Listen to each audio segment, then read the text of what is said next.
Arjun coffee.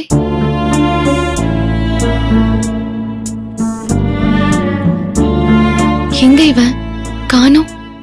கொஞ்ச நேரத்துக்கு முன்னாடி இங்க தானே இருந்தான், அதுக்குள்ள காணோம். ஒருவேளை ரெஸ்ட் ரூம்ல இருக்கானோ?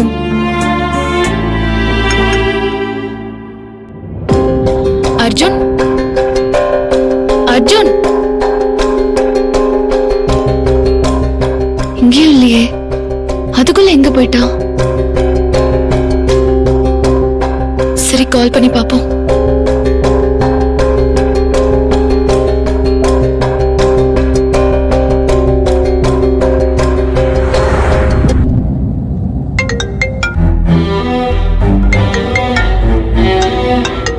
அர்ஜுன் எங்க இருக்க?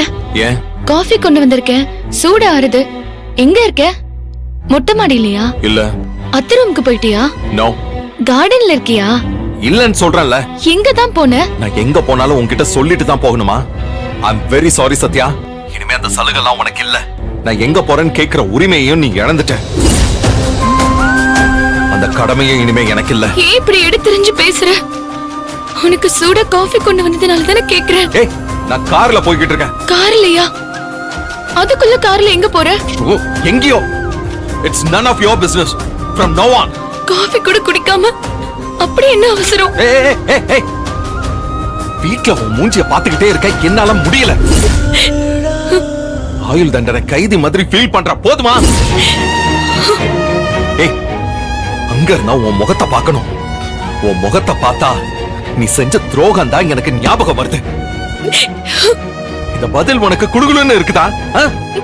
ஏன் இப்படி பேசுற? இது நீயா வச்சுக்கிட்ட பெண. நல்லா அழு சத்யா, நல்லா அழு. இனிமே தேவையில்லாத விஷயத்துக்கெல்லாம் போன் பண்ணி என்கிட்ட வாங்கி கட்டிக்காத. எல்லாரும் ரூமுக்கு வெளியில தான் D&D கார்டு போடுவாங்க, நான் உனக்கே போடுறேன். Do not disturb. புரியுதா?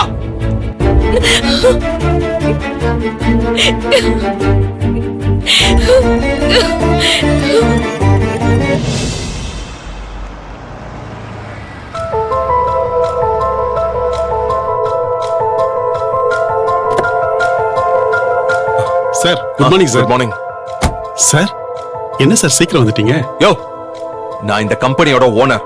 நான் சீக்கிரமா வரனா லேட்டா வரனான்னு நீ என்ன ஜட்ஜ் பண்ண கூடாது, புரியுதா? Sorry sir. போ, காஃபி வாங்கிட்டு வா. இதை வாங்கிட்டு வரேன் சார்.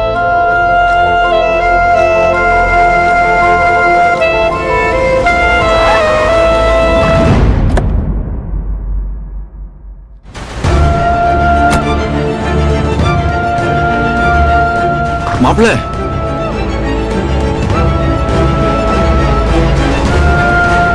குட் மார்னிங் மாப்பிள்ள.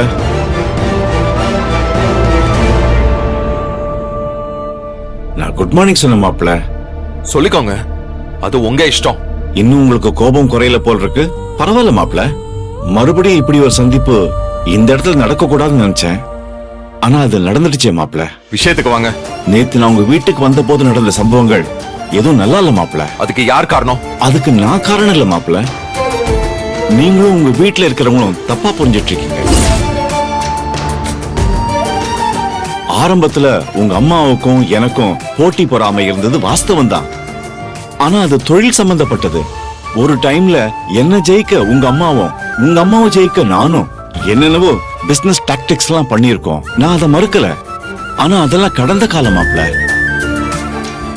என் வீட்டுக்கு உங்க அம்மா படியேறி வந்து என் பொண்ணை கேட்ட போவே, நீங்க என் பொண்ணு கழுத்துல தாலி கட்டின போவே, என் பொண்ணு சத்யா உங்க வீட்டுக்கு மருமகளா வந்தப்பவே நான் எல்லாம் பகை பொறாம தொழில் போட்டி எல்லாத்தையும் தொடச்சி எறிஞ்சிட்டேன் மாப்பிள்ள.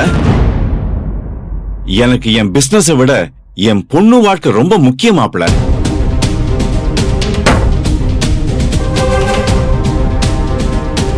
யோ, என்னமா நடிக்கிறையா?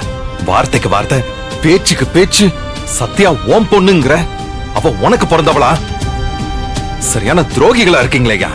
எங்க குடும்பத்தை இப்படி ஏமாத்திட்டு எப்படி இப்படி ஒரு பெரிய மனுஷன் அந்த ஊருக்குள்ள நடமாடுற? உன்னை என்ன பண்ண தகும்? என்ன பண்றீங்க மாப்பிள்ள? ஏன் இவ்வளவு கோபம்? ஏதாவது பேசுங்களேன். பேசதாயம் துடிக்குது. உன் முகத்தரைய நார் நார கிழிச்சு உன்னை பீஸ் பீஸா பிச்சு வீசணும்னு தோணுது. ஆனா நான் பேசினா நீ தாங்க மாட்டேன். சத்யா பத்தின ரகசியம் எனக்கு தெரியும்னு உனக்கு தெரியக்கூடாது. அது என் அண்ணா வாழ்க்கைய பாதிக்கும். அதனால உன் டிராமா எது வரைக்கும் போகுதுன்னு நானும் பேசாம வேடிக்கை பாக்குறேன். ஏதோ பேசணும்னு நினைக்கிறீங்க, ஆனா அமைதியா இருக்கிறீங்களே மாப்பிள்ள. நான் அமைதியா இருக்கிறது உங்களுக்கு நல்லதுன்னு நினைச்சுக்கோங்க. வந்த விஷயத்த சொல்லிட்டு இடத்த காலி பண்ணுங்க. நான் மறுபடியும் சொல்றேன் மாப்பிள்ள, சத்யா எனக்கு எந்த டெண்டர் அமௌண்ட்டும் சொல்லவே இல்ல. அவ உங்க குடும்பத்துக்கும் உங்களுக்கும் விசுவாசமா இருக்கிறவ. ஆஹா, கேக்குறதுக்கு எவ்வளவு குளுகுளுன்னு இருக்கு. மாப்பிள்ள, நாமினேஷன் விஷயத்திலையும் நீங்க கலந்துக்க ட்ரை பண்ணது, அது நாமினேஷன் ஃபைல் ஆகாம போனதும் சத்தியமா எனக்கு தெரியவே தெரியாது மாப்பிள்ள. இல்லனா நான் பிரசிடென்ட் போஸ்டே நின்னு இருக்க மாட்டேன் மாப்பிள்ள. ஏதோ அசம்பாவிதம் எல்லாம் நடந்துடுச்சு. நேத்து நீங்க பேசினது கூட எனக்கு ரொம்ப வருத்தமா இருந்துச்சு மாப்பிள்ள. அதான் நேர்ல வந்து என் வருத்தத்தை சொல்லிட்டு போலான்னு வந்தேன். ரொம்ப ரொம்ப தேங்க்ஸ். தயவு செஞ்சு கிளம்புங்க. இருங்க மாப்பிள்ள, சத்யாவுக்கும் உங்களுக்கு நடுவுல என்ன பிரச்சனைனே தெரியல. அவ என்கிட்ட இத பத்தி கூட சரியா எதுவும் சொல்ல மாட்டேங்கிறா. ஆனா தயவு செஞ்சு சத்யாவை வெறுத்துறாதீங்க மாப்பிள்ள. ஏங்க, உங்க அட்வைஸ உங்களோடயே வச்சுக்கோங்க. அவள மாதிரி ஒரு சின்சியரான மனைவி யாருக்கும் அமையாது மாப்பிள்ள. உங்களுக்கு அமைஞ்சிருக்கு. உங்களுக்குள்ள ஏதாவது பிரச்சனை இருந்தா தயவு செய்து பேசி சரி பண்ணிக்கங்க. சத்யா உங்களை ரொம்ப லவ் பண்ணி கல்யாணம் பண்ணிருக்கா. அவளுக்கு நீங்க தான் உலகம். உங்களோட சின்ன கோபம் கூட அவளுக்கு மிகப்பெரிய கஷ்டத்தை கொடுக்கும். அது அவளாலையும் தாங்கிக்க முடியாது, என்னாலையும் தாங்கிக்க முடியாது. நான் என்ன சொல்றேன்னா மாப்பிள்ள,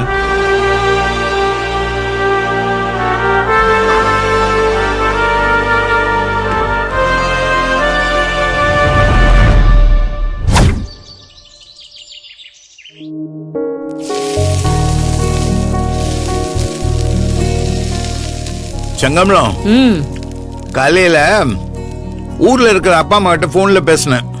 அவங்கள பத்தி விசாரிச்சேன். அவங்க ரொம்ப நல்லா இருக்காங்களா, நம்மள உடம்ப பாத்துக்க சொல்லிருக்காங்க. பாவம் அத்தை மாமா, அவங்களுக்கு நம்மள பத்தின கவலை, நம்மளுக்கு அவங்கள பத்தின கவலை. இன்னொரு தோசை வேணுமா? வேணாம் வேணாம். வேர்க்கடலை சட்னின்னா நம்ம 2 பசங்களுக்கும் உசுறு. அவங்க சாப்பிட்டாங்களா இல்லையான்னு தெரியலையே.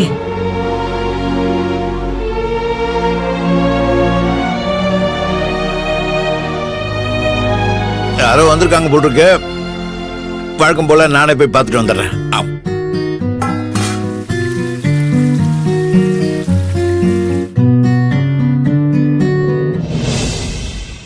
சத்யா, வடகண்ணு உள்ள சாப்பிட்டுக்கிட்டு இருந்தேன்டா. நீ சாப்பிட்டியா கண்ணு? செங்கமலா, வா, குழந்தை வந்திருக்கா பாரு. சத்யா, வா சத்யா, சாப்பிட்டியா? ஏய், நீ சாப்பிடலன்னு உன் மூஞ்சியே சொல்லுதுடி. பார், உனக்கு பிடிச்ச வேர்க்கடலை சட்னி செஞ்சிருக்கேன். எனக்கு பிடிச்சதுன்னு செஞ்சியா இல்ல உன் மூத்த பொண்ணுக்கு பிடிச்சதுன்னு செஞ்சியா? கரெக்ட்மா, கரெக்டா பிடிச்ச பாரு. பாயிண்ட பிடிச்சிட்டா பார்த்தல. சொல்லு. போங்க, வேர்க்கடலை சட்னி யாருக்கு தான் பிடிக்காது? ரொம்ப ஓட்டாதீங்க என்ன.